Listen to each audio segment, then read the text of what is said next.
आता सगळे सातत्याने सरकार कोणतंही हो, नगर परिषद कोणाच्या ताब्यात असो, त्या भागातल्या नागरिकांना सुविधा द्यायच्या असतील, लोकउपयोगी काही कामं करायची असतील, ते निश्चितपणाने पुढे आपल्याला न्यावेच लागतात.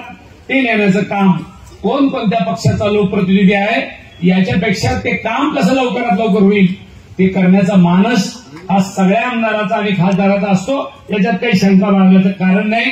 ते कुणी असलं तरी आणि कोणाचंही काम असलं तरी सरकारच्या दारात जाऊन किती वेळेला आपल्याला कष्ट करावे लागतात, किती वेळेला मंत्री महोदयाच्या दारात जावं लागतं ते आमदार खासदार झाल्यावर कळतं. आणि म्हणून मी मुद्दाम संतोष दानवेचा उल्लेख, आपल्या या गावाला पाणी पुरवठ्याची योजना मंजूर करून दिली त्याबद्दल आपले आभार मानतो. आपल्याला धन्यवाद देतो.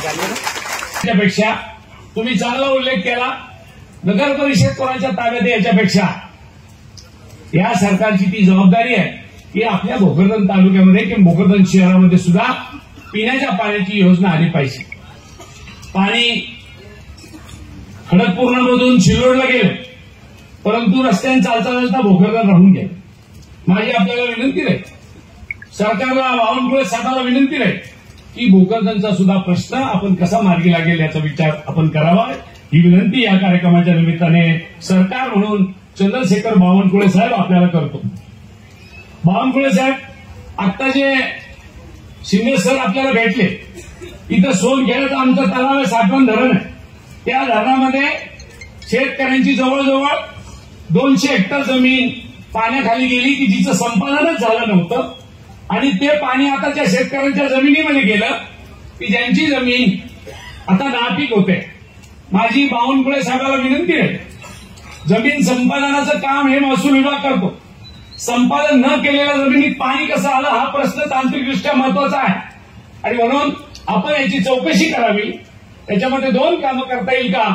एक तर सांडव्याची भिंत कमी करावी लागते का, किंबहुना मागच्या शेतकऱ्यांची जमीन संपादन करावी लागते का, तांत्रिकदृष्ट्या काय सोयीचं आहे ते आपण शासन दरबारी याची चौकशी करून आम्हाला त्या शेतकऱ्याला न्याय मिळवून द्यावा अशी विनंती आजच्या या कार्यक्रमाच्या निमित्ताने सरकार म्हणून आपल्याला करतो.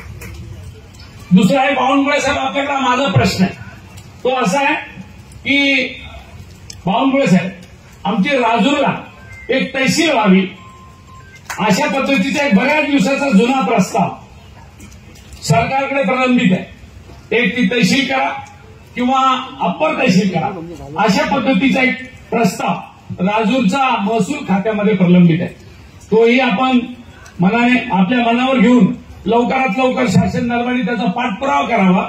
मी संतोष दानवेंना विनंती करेल की आपण त्याचा पाठपुरावा करून आपल्याला कसं लवकरात लवकर राजूरला एक तहसील कार्यालय आणता येईल का याचा विचार महसूल मंत्री या नात्याने आपण करा अशी अपेक्षा या निमित्ताने. तुमच्या हातात अजून दादाच्या कपाटाच्या किल्ले दिलेले दिसत नाही पूर्णपणे.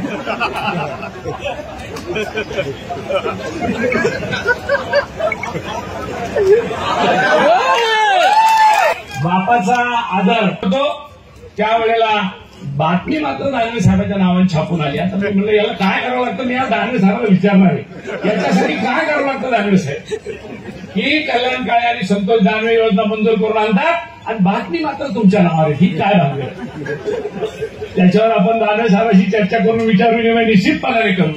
असो, शेवटी बघा, लोकप्रतिनिधी म्हणून त्यांनी अनेक वर्ष या भोकरदन मतदारसंघात किंबहुना जालना जिल्ह्यामध्ये नेतृत्व केलं. लोकप्रतिनिधी कोणत्या पक्षाचा आहे याच्यापेक्षा महत्वाचं आपण या भागात कोणतं काम मोठ्या प्रमाणात आपल्या भागात मंजूर करून आणतो ही प्रत्येक लोकप्रतिनिधींची भावना असते. ते करण्याचं काम आपल्या मंडळीने केलेलं आहे.